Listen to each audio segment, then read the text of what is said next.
Okay, so no class, no meeting class next week, right? I've gone through and put all the lectures on CAT courses and the videos on YouTube. So you should be able to find it. I'll talk a little bit about the lectures, the history lectures today. But other than that, next week you can spend the week. There's about 6 of them. It takes you about 4 or 5 hours to get through them all. Good. Assignments due next Thursday. Any questions about the assignment?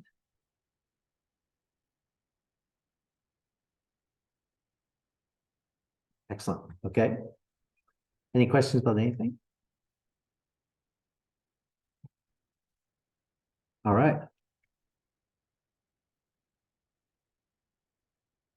So last time we were talking about agency relationships. And I was saying is that agency relationship is really, really important in healthcare. So an agency relationship, is between a principal and an agent. It exists when the agent has more knowledge than the principal.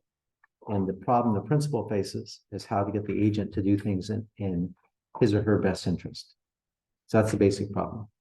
So when you go into an auto mechanic, the auto mechanic is your agent or your principal? Is the auto mechanic the agent or the principal? Agent. If you in the doctor's office, the doctor is your agent. Let's see, what's another principal agent relationship? Well, yeah, between us, am I the agent or am I the principal? Agent, right? So in every case for the principal agent, it's that the agent has more knowledge than the principal. And so the principal has to then decide, is the agent acting in the principal's best interest? So that's the challenge. So it exists because of asymmetric information. Asymmetric information means that the agent has more knowledge than the principal, in theory. And so therefore, that creates the problem for the principal because it doesn't know if what the agent's saying is true or not. So in the case of healthcare, the principal-agent relationship exists because the doctor knows more than you. And so if the doctor says, oh, you need a surgery on your elbow, is that then, you have to decide, is the doctor saying things, give me this in my best interest or not? So used car dealerships, principal and agent, the used car dealer is your agent because he or she has more information than you. And so you have to decide, is your used car dealer, telling me the truth? If you notice, I'm not sure if you ever bought a used car, but like Toyota has their signature used cars, right? So it's like, if you go into a Toyota dealership, they usually just have some used cars, but then they have their signature used cars. And the signature used cars usually cost a bit more than the regular used cars. But what Toyota is doing is that they're saying, oh, we've checked out these cars and we verify that these cars are of high quality. So what Toyota is doing then is that they're trying to give you some type of sign that you can trust them as the agent. And so, one way that a principal, the agency relationship kind of exists is that, any relationship like this exists is that there's a chance that you're going to come back and, if you are unhappy, that you'll do something to the agent, to show your unhappiness. So in the case of Toyota, what they're trying to do is they're trying to build up a reputation that they do good used cars, so that then when you are looking for a new car or a used car in the future, you'll think, oh, Toyota, they have good used cars, and so you go back to them. So it's that reputational thing, which is oftentimes what you're trying to build up when you're an agent. So then we talked about in healthcare, how do doctors or how do healthcare professionals signal to you that they are a good agent? Well, so so wear a lab coat and a stethoscope, right? Something where they put their where they're trying to demonstrate to you is that, oh, they are they are people of authority. Also documents on the walls, all their certificates on the walls. So they're trying to show you that See, I went through all this different type of medical courses to do it. So what else? Internally, like, if a doctor doesn't, if the doctor does wrong, what happens to the doctor? Like if the doctor does something that is, that is bad, what happens to the doctor?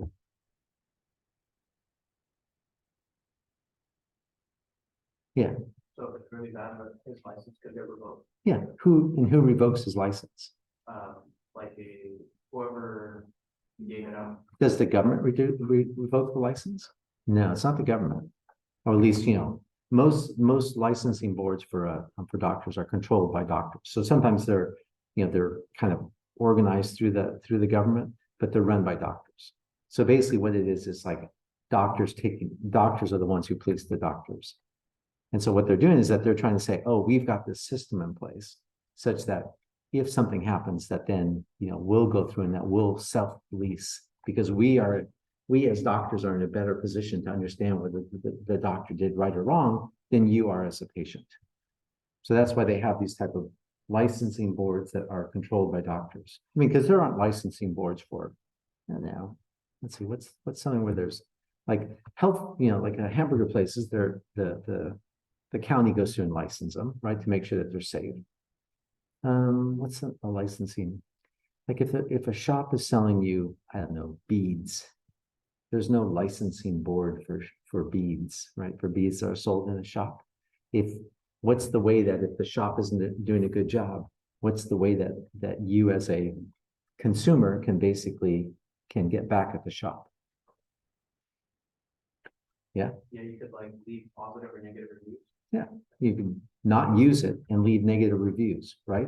And then, there's what happens is the shop will eventually just go out of business because it's not doing a good job. So in that case, then, is there an agency relationship between you and the shop? Is the shop your agent? Not really. I mean, in the case of things like beads, you can tell whether you like them or not. You can tell if they're any good. So you don't really need to have an agent. So the agency relationship only exists when there starts to be more knowledge. If it's something like if you're buying vacuum cleaners and you go in there and you buy a vacuum cleaner and you bring it home and turn it on and nothing happens and you look inside and there's a bunch of squirrels running around inside of it, that's a case where you might say, oh, they screwed me, but you know that you've been screwed. So it doesn't, this agent relationship doesn't necessarily mean that you can't, you still have to trust people sometimes, but the key is that when it is that you've been screwed. And that thing about healthcare is that, what makes an agency relationship is that you might not know if the doctor's done a good job or not. They may tell you is that you've got a problem with your elbow and it's going to be that way for the rest of your life. And so and there's nothing you can do. And maybe they're right and maybe they're wrong, but you might never be able to know about it unless you got in a second opinion or did something like that. Okay. All right, then we talked about, am I a good agent? We talked about how you as students at the University of California, make a decision about whether or not some class is worth it and what you want from your education and such. About that. So in healthcare, where the worry is about the agency relationship is the fact that it's recognized is that, well, healthcare providers are in a situation where if they want to, that they can influence the number of times, they can influence how often how much you pay them, basically, how many times you see them, and what they do when they see you. So that's where the agency relationship in healthcare kind of gets to be a problem. There's also, there's two different agency relationships in healthcare. One is between you and the doctor, and the other one is between the doctor and the insurance company. So if you think about the way that this works, is that typically you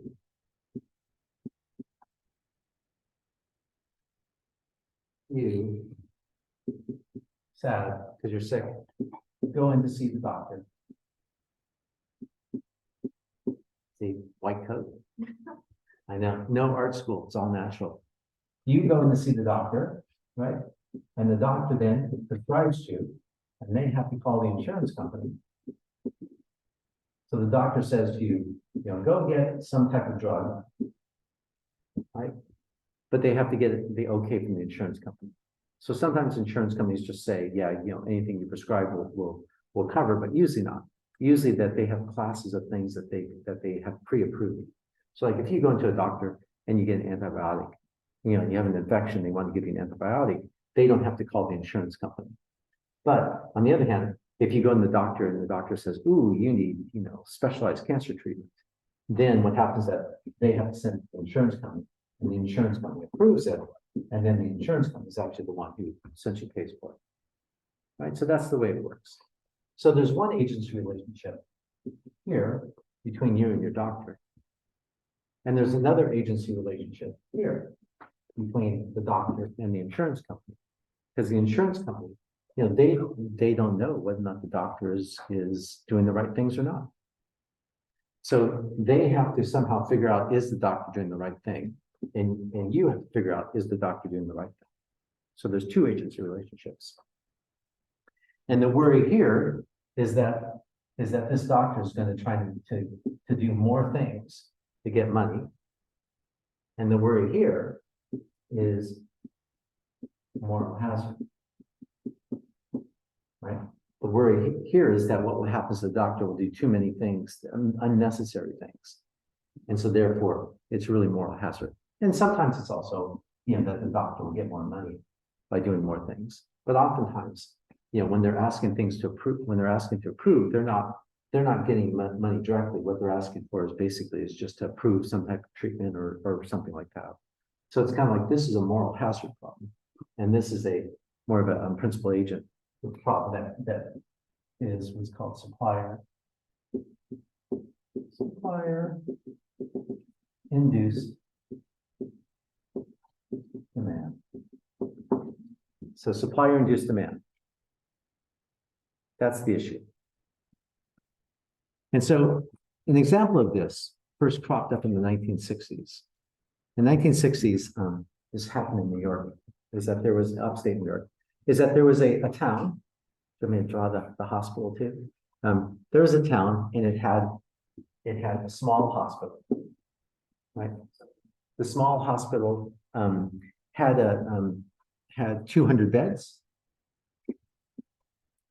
and right next to it was being built a big hospital with 400 beds. So that the town had a hospital with 200 beds for a long time, and then right next door was building a brand new hospital with 400 beds. So when this occurred, they assumed that what would happen to this hospital? Well, business, right? Would no longer exist, because essentially this new hospital had 400 beds. And so therefore, it was a nicer hospital and everything else. So they assumed that this hospital would go out of business. And when the new hospital opened, sure enough, it was filled up. But also, this thing remained filled up as well. So the question was, why is it that if they had a 200-bed hospital and they built a new 400-bed hospital, why would both of them be full? So what's some reasons why it is that both of them could be full? Yeah. Yeah, well, yeah, you're right. So always in group of patients, meaning there's more patients out there than we did at the time. Right? So one possibility is is that there was unmet need. Right, there are all these patients out there in the community who needed hospitalization and they weren't getting it. That's one possibility. What's another possibility? Well, maybe they were just getting it someplace else, right? So maybe they were having to travel to a distant place, and so they had to travel, and now they don't have to travel because it's nearby. That's another possibility, right? But there's another possibility too, which is that, so one is the unmet need, right? Another possibility is that, well, maybe these people in here stayed longer now. So maybe what happened is that when they just build up the hospital. So like, rather than when someone would come into this hospital, rather than discharging them, they just have them stay. It's like, let's say if someone came in to give birth. And back then they used to have people stay about 3 hours in the hospital, right? So if you stay about 3 hours, 3 days in the hospital, stay 3 days in the hospital, they might say, why don't you stay 5 days? Was it better for the mother to stay 5 days rather than 3 days? Is it better to stay 5 days in the hospital rather than 3 days in the hospital? You just gave birth.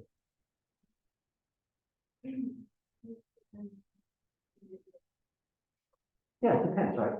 So you can imagine that there's situations in which, yes, the person definitely would stay. On the other hand, like after, my wife hates hospitals after the first child, home within 3 hours. After the second child, home within 3 hours. She just didn't want to spend time in the hospital. So she would have gone crazy 5 days in the hospital. She would have hated it. But, a lot of people, especially, back in the 1960s and 70s, 5 days was the norm.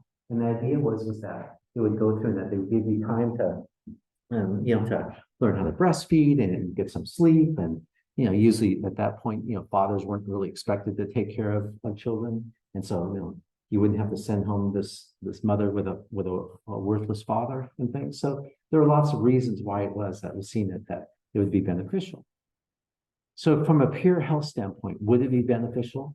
Well, yeah, I guess so. I mean, in the same way that at any time, going to see, if you said all of us were going to go see a doctor once a month, would it be beneficial to see a doctor once a month? Well, it wouldn't hurt, right? We might go in there and the doctor might say, anything wrong? And you say, nope, not this month.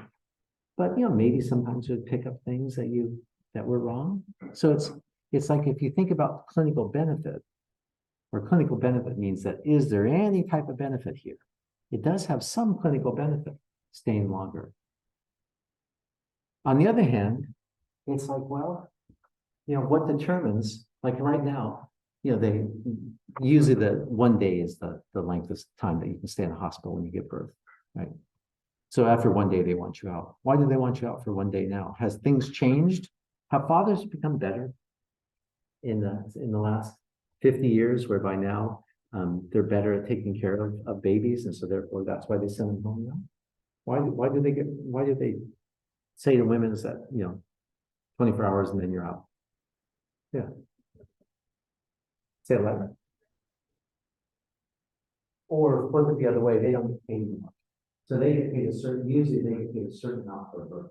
And that they oftentimes, unless there's complications, they don't get paid anymore for long periods. So therefore, if you give birth and you're out for 24 hours, they get paid the same amount as when you give birth and you take 3 days.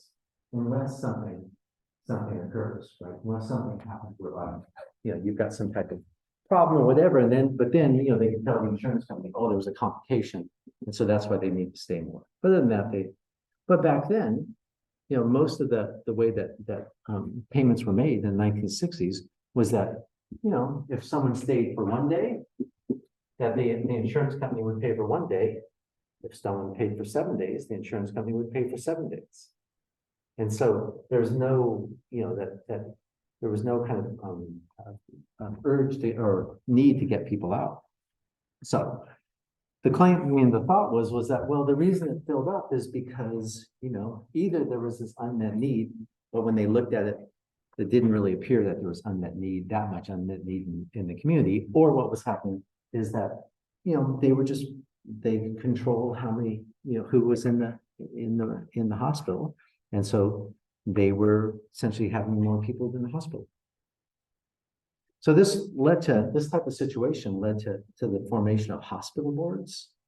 So I think your book your reading talks about this as well, which is that in counties now, or in the state, like this, California has the OSHPD, the Office of Health Services, and OSHPD, and something. I'll think of what OSHPD stands for. But it's basically a state agency that that regulates hospitals. And the reason that OSHPD exists is because, one is just to look at quality of care and things like that. But the other one is that they're the ones who say that, yes, you can put a hospital here. So like if UC Merced suddenly got $1 billion and decided to put a hospital down here on Yosemite Avenue, is that they would have to first go to the state and say, we're going to put a hospital here on this bed, on this corner. Would the state let UC Merced put a 300-bed hospital on the corner of Yosemite Avenue? Who would be upset if the state put if UC Merced put a 300-bed hospital on Yosemite? Who would complain? Say like, yeah, Dignity Health, right? Dignity Health would say, we don't need another hospital. For our population, our 300, our hospital here at Dignity Health more than serves the need. And for any type of tertiary care, they could go. And so, UC Merced could make the case and say, oh, no, there's all this unmet need out there, but they would have to make the case. And the reason that they have to do all this is because of this type of situation. That when, that they found is that when more healthcare hospitals get open, they always filled up. I was telling you about down in where my family lives down in San Marcos is, they built a new Palace on the Hill hospital and Kaiser's building a new one right now. And both of them I'm 100%, 1,000% certain, both of them will be totally full all the time.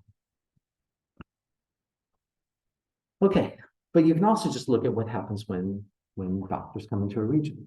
So, if you think about like if McDonald's wanted to open another hamburger joint down here on by Rayleigh's, let's say, is what would happen is that, well, they'd be competing with Five Guys, and then what's the one across the street now? I forget what's called, Burger Stop or something like that. That's it. Yeah, it would have it and all the rest. And so what if McDonald's came in and was just much better? Then what would happen to Habit and what would happen to Five Guys?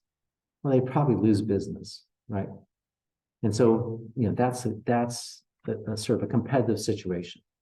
On the other hand, when doctors go in the region, what they notice is that so if the new doctor, I'll drop, since you're doing such a good job.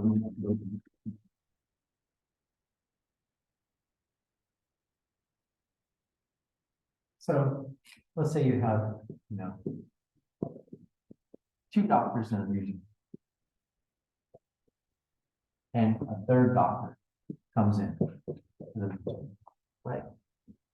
So what do you think? And they have all these patients. They have a full slate of patients. So what's going to happen here? Well, you would think, oh, they're going to lose some of their patients, and this doctor will get patients as well. And so therefore, that their income, the amount of money that they get is going to go down. But what they find is that when doctors move into the region, they don't necessarily, their income doesn't go down. So why is it that when a new doctor comes into town, the incomes don't go down? Well, there's 2 kind of reasons why. There are 2 hypotheses why. One is that doctors have a certain type of income level that they target, right? So they have a target level of income that they think this is what I should be earning. And so if you see the number of patients going down, what's your 2 ways that you can get more money? Well, let's see, their income is equal to the number of times they see patients. See patient times the number of patients times the amount that they charge per patient, per visit.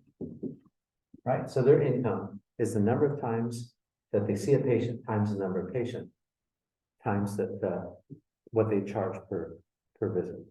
So if this thing goes down, then what's their options for getting their income back up? Well, you could raise your prices, raise them, what you charge, right? Or you can have people visit more. So you have 2 ways then of kind of doing this. What does it mean to have people visit? How would that work?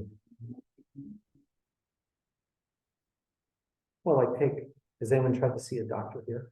Okay. How long does it take to see a doctor here? I mean, if you called up today and you didn't have an emergency, and you want to just make an appointment for, I don't know, for a checkup, how far off in the future would you be making an appointment for? 6 weeks? Something like that, right? 5 weeks? So 5 weeks. Well, what if that, if they suddenly lose more patients, then what do they do? Well, they might say, sure, you can come in tomorrow. Right? So it's one way. The other thing is that, so you go in there and that, you have an appointment and they say, oh, what's wrong? And you say, well, nothing except my elbow hurts. They could say, well, here, take this cream and go away and you'll be fine, right? Or they could say, take this cream, go away and see me next week. So in the second case, is there a clinical benefit? And that's the key thing. Is there a clinical benefit from them seeing you next week? Maybe, right? But if the clinical benefit is low, or if the clinical benefit is, doesn't exist, then that's supplier-induced demand. Because basically what they're doing is that they're having you come back and pay them more money because they've got an open spot that they want to fill, and it doesn't have any benefit to you. That's when supplier-induced demand is. And it exists because of an agency relationship, because you don't know, right? You go in with to have them look at your elbow, and that when they say come back next week, maybe you need to, maybe you don't need to. You don't know. That's agency relationship. So that's what supplier-induced demand means, is that they're either raising their prices higher than because they're raising their prices, and you can't tell whether or not the extra cost is something for which it's needed or not, or what they're doing is that they're coming through and that they are they're increasing the amount of visits that you have to have. Clear? Okay. One of the questions that comes from this is that, well, why don't they just jack up the prices all the time? Right? So because this agency relationship exists, when you go into a doctor, they could say, look, at our copayment now is $100, not to $50. So why don't they do it? Well, one reason is because they're dealing with the insurance company. Because usually their insurance company is the one that sets the price. But having said that, there are ways around that. Like, have you ever heard of a concierge service? You ever heard of this? So the concierge service that's where you just pay a doctor like $5,000 and they promise to see you. So in fact, I have a friend who I went to graduate school with, and he's a psychologist, and he moved back to Pennsylvania, and then he met his wife and moved to New York City. And his wife is really, really rich. Her family is really, really rich, to the point where, they had their wedding reception in the Natural History Museum of New York, underneath the dinosaur statues, dinosaur skeletons and everything. So they have a lot of money. And we went back to visit them because there was an event back there. So we went back and then we stayed with them. And so it turns out they have a really nice place on the Upper East Side of Manhattan. It's great. They have private, while we were there, they had the private tutor come in for their son's chess. So they're teaching their son chess by a private tutor. So this is sort of a different world than I think the rest, at least I assume the rest of us live in. Well, I asked him about their healthcare, where do they, go to the doctor and things like that. And he got kind of sheepish. And then he finally says, oh, well, we have a doctor that we go to, and they pay $50,000 a year to this doctor, just cash, right? Pay $50,000. The doctor doesn't accept insurance, so everything has to be cash. And then what this doctor will do is it promises that they'll see him anytime that they want. So, they can call them and say, hey, I would like to make an appointment tomorrow. The doctor will say, you're in. And then the other thing they'll do is that this doctor will get referrals for him.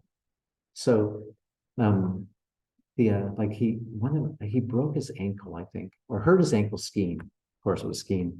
Hurt his ankle skiing, And so he, gets home from skiing, calls up his doctor sees him immediately. In fact, I don't think the doctor even saw him. The doctor just on the phone said, well, I'll get you an orthopedic surgeon to look at you. And half hour later, the head of NYU's medical orthopedic division calls him up and says, oh, I hear you hurt your ankle. Of course, I'll see you tomorrow. So why was the head of NYU's orthopedic division willing to see this guy within 24 hours? Well, because he's got a deal. The head of the orthopedics has a deal with this concierge doctor, where if whenever this doctor wants to see, one of their patients wants to be seen, they'll see him. And in return, he gets paid whatever the insurance company is going to pay, but then he also gets paid $1,000, whatever it's going to be, from this concierge doctor. And that's the way they work then. So that's a case where what they're doing is that they're basically setting prices really, really high, because they're not going to have very many patients, because you couldn't have a lot of patients to do this. But at the same time, all the visits are going to be on max. So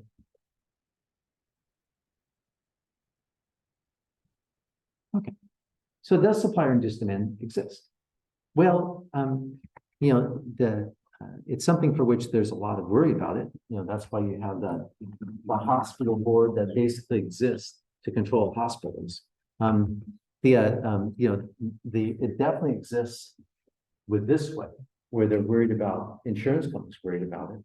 For most people though, most people have, that because they have insurance, that the insurance company decides how much that the doctor is going to get paid.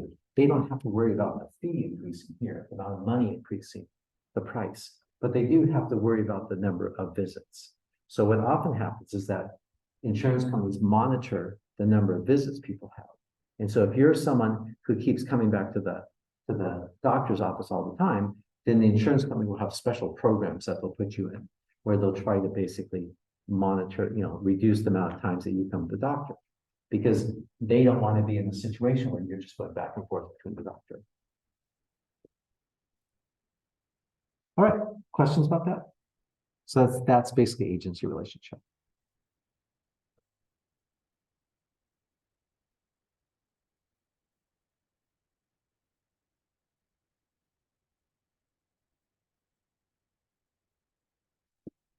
Okay. So like I said, I gave you all these lectures on history. So, you can go through them all. I'll give you a brief overview though, and things to look for.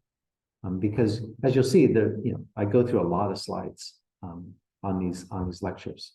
And the reason that the bigger picture thing of what I want you to get out of this is, one is to understand why it is that we have, the four systems that we have here, the VA, the Medicare, the private insurance, and the uninsured, why we have all these things in the US, and why other countries don't have it. And then, but the other thing is that, there are these common problems that all healthcare systems face. And so our system, in our system, we have certain problems that other systems don't have. But on the flip side, we don't have some of the problems that other systems go through. So I'm giving you, I'll put these slides up. Here's a bunch of terms. So these are the terms that when it comes to midterm time, I'm going to assume that you kind of know what each of these terms mean. So what I'd say is that take a look at these terms before you start going through the slides, just so you can recognize where it is that, what it is I'm going to that I'm going to be looking for. And I'll give you like a brief overview of what it is that for each of the section. So I break it up into things sort of before the 1900s, things from 1900s to 1945, things from 1945 to 1970, things from 1970 to 1990, and then from 1990 on. And then I also have, I talked separately about public health, because there is this question about, well, so what is the role of public health in the healthcare system? And what is, what's our public health system that we have right now, public health program, how do we get it? So the first one is, before the 1900s. So in terms of, the health of the population, look for what's the major causes of death and disease and illness, right? But also how was health viewed? And this becomes, when you start looking at when I talk about some of the ways that what healthcare could do is I go through bleeding. You ever heard of bleedings? So the question with bleedings is just when they, what they would do is that they would, if you were sick, is that they would actually take blood out of you, because they had the theory that illness was caused by imbalance of humors in the body, and so if somebody had a fever and they were hot and red, that must mean they have too much blood, and so you take blood out of them, and so it was just sort of different philosophy for medicine. And so because of it, they did things like bleeding. So and so as part of that then is understand why it is that these things could go on for so long and work correctly, because it gets to the issue about what healthcare does. Patent medicines arise because people are looking for a certain type of treatments. Hospitals. So why did hospitals arise? And wealthy people use health hospitals? Spoiler alert, the answer is no. And then also, what was life as a doctor? How were they trained? How was the medical profession organized? And what was it like to be a doctor? Then these are the same type of kind of themes to go through the rest of it. The major thing that focus on that's different in this period was essentially why health insurance arose. Because back here, no health insurance. By the end of 1945, there's health insurance. And so the question is, why is it that health insurance arose? And when you move to this era, the 1945 to 1970, then the question is, so why didn't we get universal health care? Because that's the period that other countries got universal health care and we didn't. So the question is why? And also, why did the government become involved with doing Medicare and Medicaid? Because that was introduced in this period. And where was public health? Also, just realizes that this is kind of, this era is known as the rise of medicine. So it's the era, this 45 through 70 is sort of seen as the golden age of healthcare, of medicine, because it's where we had all the big advances that, we still kind of are the major advances even today occurred during this period. Then 1970s through 1990s, this is where the cost of healthcare becomes suddenly an issue. And so because of it, you start to see that how healthcare is organized changed. And that specifically, you start to see HMOs, health maintenance organizations arise. So just, understand why it is that health maintenance organizations arose and what was the problem they were trying to solve. And why was there suddenly a focus on quality of care?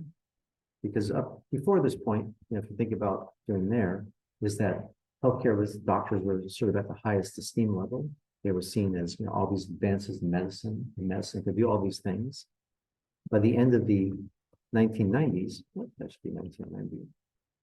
By the end of the 1990s, is that there's a big realization is that a lot of the quality of healthcare is not good. And so government is now getting into both controlling costs and also then trying to figure out how to increase the quality of healthcare. So that's from 1990 to now then, is that you have two different things going on. So one is the rise of evidence-based medicine. And evidence-based medicine kind of arises as an attempt to improve the quality of care. And then the other thing is that there's a whole bunch of things that happen in terms of the government, either the state or the federal government, coming through and trying to figure out how to improve the healthcare, health of people. So there's what's called the Oregon 1 experiment and the Oregon 2 experiment. And there's the Massachusetts Health Plan. And then there's the Affordable Care Act. All these things are kind of related. And so then what was public health's role? And then finally, what did the Trump administration do to try to, basically killed the ACA and why didn't it succeed? Should we roll that? Roll that. The ACA and why didn't it succeed? Okay. So when we're done, when I come back next Tuesday, I'll basically go through a bunch of questions that, and they're the type of questions that you should know for the midterm that are based upon based upon the lectures. So watch the lectures over the next week. Questions about that?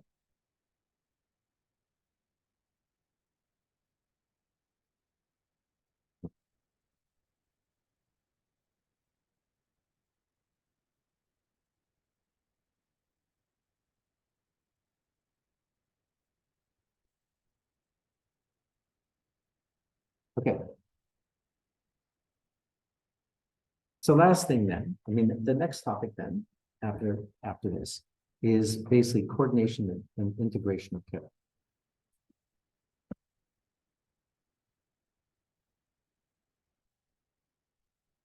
So one first concept to understand is an episode of care. So what an episode of care means is that is the what happens from the time a healthcare incident starts to when it finishes. That's your episode of care. So take this. Consider that Brock Purdy goes out and is playing, gets injured, and injures his arm. Let's say breaks his arm in the next game. Not breaks it. Let's do something more minor. Gets a serious bruise in his arm next game. So that's his injury, right? What would his episode of care look like? So the way to think about this is, all right, so gets injured during practice, let's say, gets injured during practice. So what happens? So he's laying there on the ground, holding his arm. What happens? Yeah. Who evaluates it? Yeah, so they have trainers standing by them, just watching the game, rush out, look at them, then what happens? So they say, uh-oh, looks injured.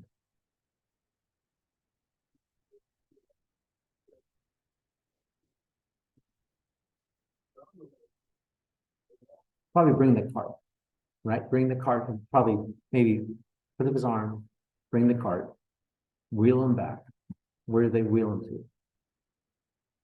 Like he's at the San Francisco, the 49ers practice field. Where do they take him? Well, they probably have x-ray machines right there on the facility, right? Because I mean, they probably can do x-rays. So they bring him back there and then they help him over and they give him x-rays. And if they say, "Ooh, you've got, it's not broken, but it looks like it's that there may be some ligament damage." So what do they do next? Do they call up one of the Merced's orthopedic specialists and try to get an appointment? Yeah, they have an orthopedic surgeon on call that they can say, "We need to bring Brock Purdy down right now." Brock Purdy's put up. We need to bring him down right now to look at him. And so they would bring him down, and that they would instantly get in. And so they say, "Oh, yes, you've got some ligament damage. And so therefore, we're going to put you through rehabilitation." Where would you get the rehabilitation? In the facility, right? I mean, they have physiotherapists there. So they would do the rehabilitation for him. So every day they would make sure that he was there for his rehabilitation. If he, if one day he called up and said, "Oh, my car's broken. I can't get down. I can't drive down there." What would they do? Or let's just say his arm was hurt, so he couldn't drive. What would they do? They'd send a car down for him and they'd drive him there. And they'd make sure that, if he was supposed to be on some special diet, they would make sure that he had a chef on a special diet. And so they would, and then, this goes through, and at some point then, they, reassess him again and try to get him back out there. Right? So that episode, starting from him laying down on the ground to when he's finally either, his arm's not going to be fixed, and so he's out of the league, or it gets better, he's back on the team. That's the episode of care. So the episode of care starts when he gets injured and ends then when whatever happens. It doesn't mean he's necessarily, the episode of care doesn't have to mean when he's 100%. It could just end when he's whatever he's going to be. Okay. So let's say that there's an elderly woman up in rural California, or just here in Nevada. There's someone lives over here in Panada who falls down and hurts her arm. We'll do the same injury. Falls down, hurts her arm in her house. What happens? What's her episode of care? So she's laying there, hurt. What happens? Is that right? Oh, who calls? Maybe she does. Yeah, I mean, if she's elderly, one of the big issues that sometimes elderly is when they fall, they can't get up and, especially if they break a hip, that they could lay there for a while. But let's say that, someone comes by and says, "Ooh, you're hurt. Let me call an ambulance." Okay, so they call an ambulance. Where's the ambulance taken? Where's the ambulance come from?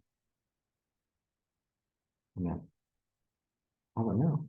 I guess mostly Mercy. Would all the ambulances be at Mercy? I don't know if they have ambulances at different sites around, if they're all in one place. I don't know. Let's say Mercy.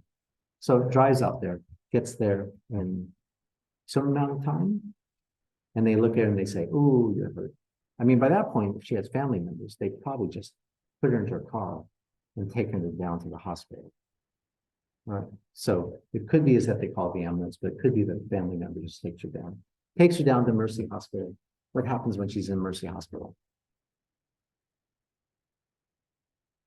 Well, she sits there for a while.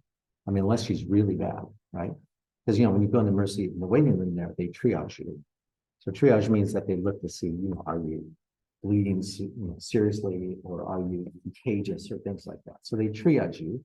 And so then if, with her arm, they would probably just have her sit there. And so she gets in a waiting room. And then after a while, how long?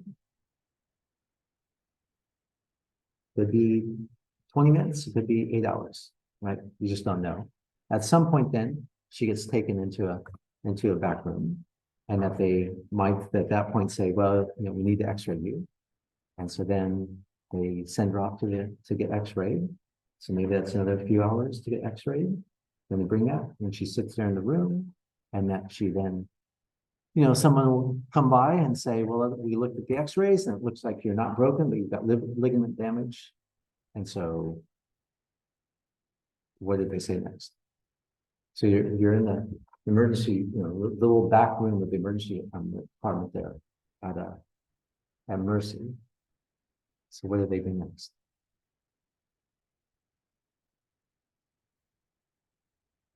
Well, maybe they tell her to go to a physio, right? So what they do is they might say, they probably don't have, because you're in an emergency, they may say, go see your GP. They may say, go see a physiotherapist. And so they might, sort of say, well, why don't you, go ahead and make an appointment for go see a physio.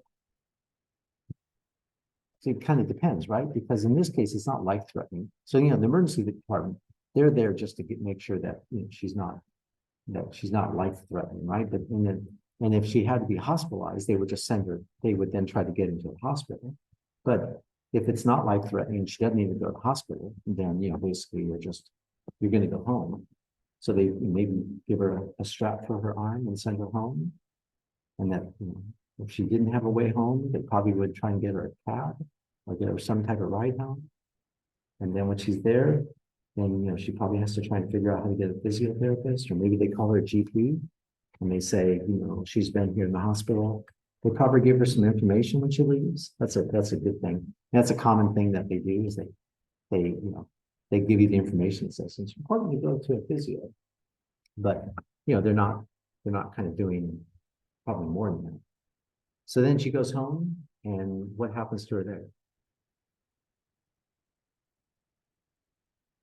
Does she go to the physio?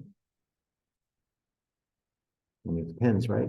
Depends on whether she knows to go to the physio, whether she can, get there, whether there's a physio who can see her.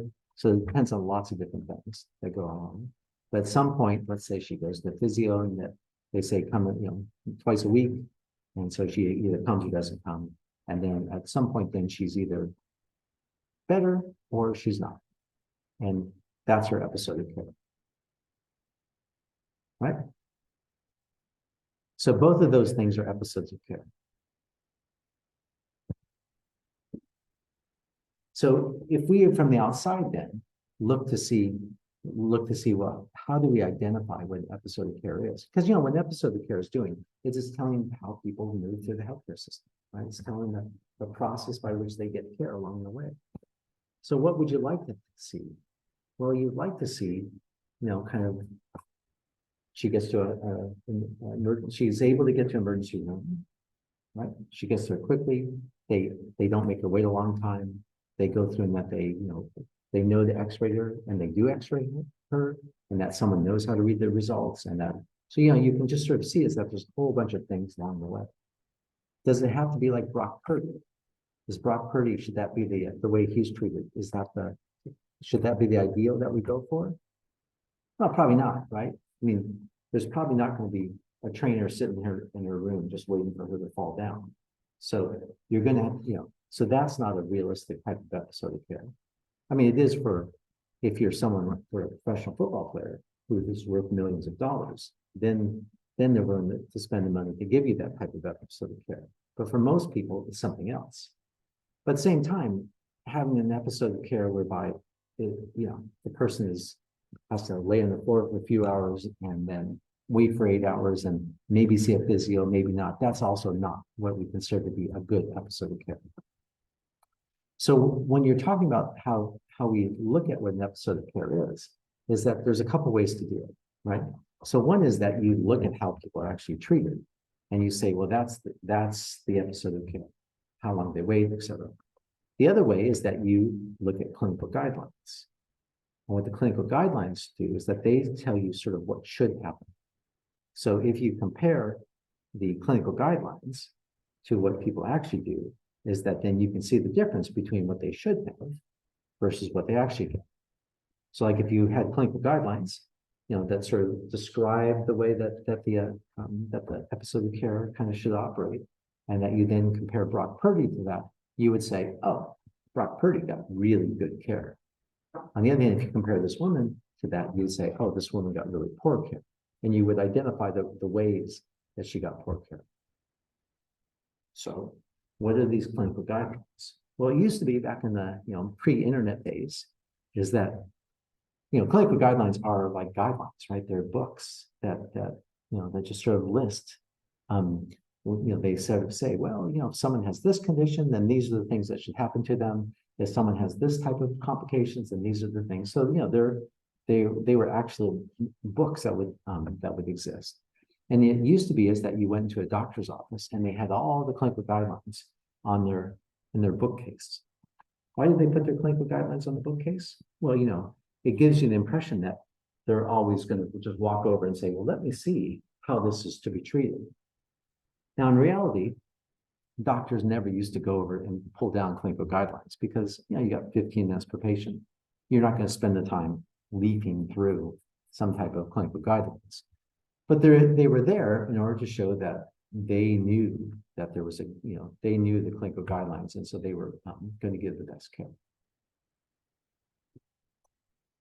So clinical guidelines, what they are is that they're basically recommendations for how people should be treated, and they're very specific. And the idea is that they should be based upon the best evidence. And then what they're supposed to do then is that they're supposed to augment what the providers do.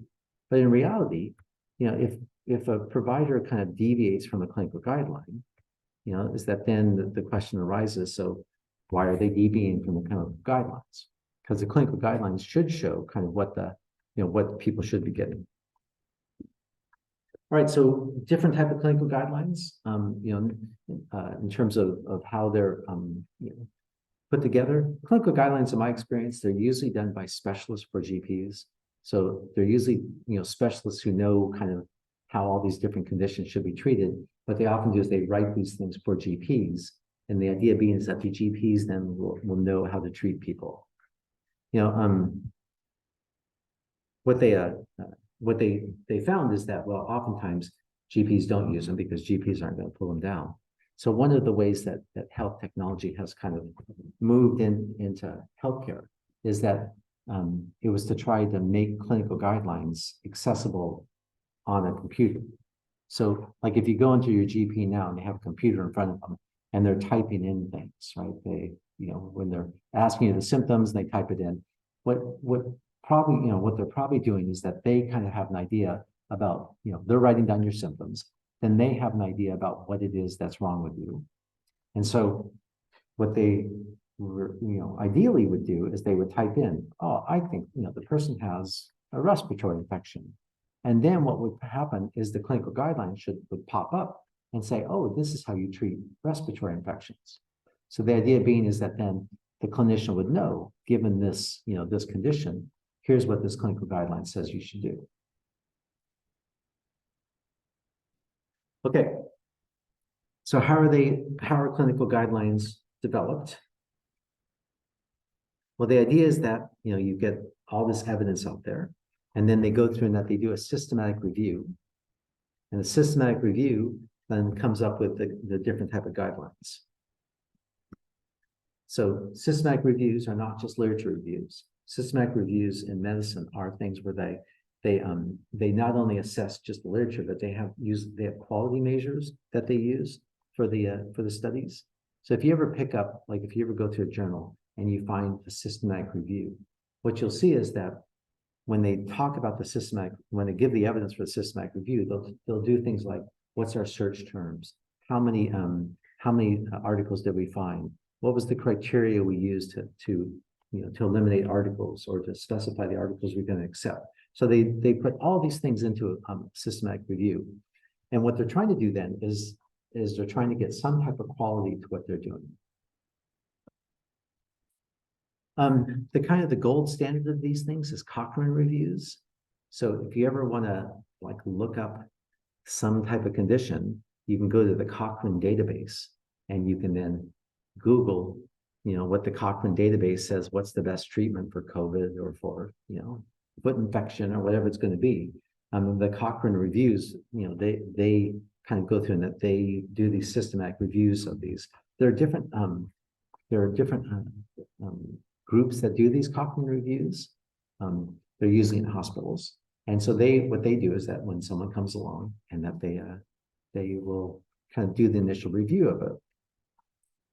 And then they have a whole process that they use when they go through it, right? All the way down for these Cochrane reviews. I was actually on a guidelines group one time for stroke. So this was when I was working down in New Zealand. I had done a bunch of work on stroke, and I'm a health economist, so I don't know anything about clinical medicine, but down there when they do guidelines, they like to have an economist or health economist along, because one of the things they're supposed to be looking at is sort of value for money. So when they do some type of make a recommendation, they're supposed to also try to assess, does it seem like it's a good idea, a good use for our money? So they invited me to come to the meeting. It was a 2-day meeting, and get there. It's in a place in a hotel kind of by the airport. So fly in, go in this room. This room is just full of doctors and nurses, and also the people who did the systematic review. So it starts off by the systematic review people. They stand up and they say, well, here's the latest evidence on all these different things. And so then they sort of present different things like thrombolysis for stroke, which turns out to be something that if you can get thrombolysis in 24 hours, that you get all these different type of better outcomes. And stroke units. So, if you ever have a stroke, you want to go someplace where there's a stroke unit because it has much better outcomes. So there's all these different things that they go through in the review. And so some of them, so what they're doing is they're saying, here's the new evidence, all this stuff. So I kind of, sat there And then they, after that was done, then they say, okay, let's go through the clinical guidelines. And so what they do is they basically take the episode of care and they start and they go through each part of it. They say, all right, so what do we know about, people when they have a stroke? What's the best way for the emergency specialist to treat them or to deal with them when they first have it? Then, okay, when they get into emergency room, what's the best way? So they essentially just follow along the episode of care. And what they're looking at is they're looking at the amount of evidence, like what's the best way to do this? So what I learned from this is that, at least for stroke, I think it's probably for most things, there really isn't a lot of evidence for most things that go into these clinical guidelines. For example, like, I don't know, what's the best way to triage a stroke patient? It's not like there's studies where they've tried different type of triage methods. They just, the hospitals have their own way of doing it. And so what will happen is that someone will stand up, usually a doctor, usually a male doctor, and say, well, in my clinical experience, the best way to treat this is blah. And then someone else would say, no, in my clinical experience, the best way. And so they have this argument back and forth. And that, usually they come to some type of agreement on what's the best way to do it. And so then that's what goes into the clinical guidelines. So what you get at the end of this is you get kind of a very well thought out, some of it with evidence, some of it without evidence about what the best treatment should be. And then that's your clinical guidelines. And so the reason that it's then used is that whenever we as in like people from the outside look to look at what kind of care people are getting, is what we'll do is we'll look to see what's the clinical guidelines say. Like for stroke, people should be treated within 24 hours by a stroke unit. Right? That's clearly the best outcomes. And then we look to see, well, who's treated within 24 hours for a stroke? Like, what percentage of people, who is it that's not treated? And so when you do that, then what you can get out of it is that you can get, one, just like how good is the quality of care, but also that's where you look at health disparities, because you can sort of see, well, if people in the San Joaquin Valley are not being treated within 24 hours of a stroke in a stroke unit, and people in Marin are being treated within 24 hours, is that, that's a health disparity. So what the clinical guidelines can do then is that they can kind of tell you where it is that, that they help you identify health disparities doing that.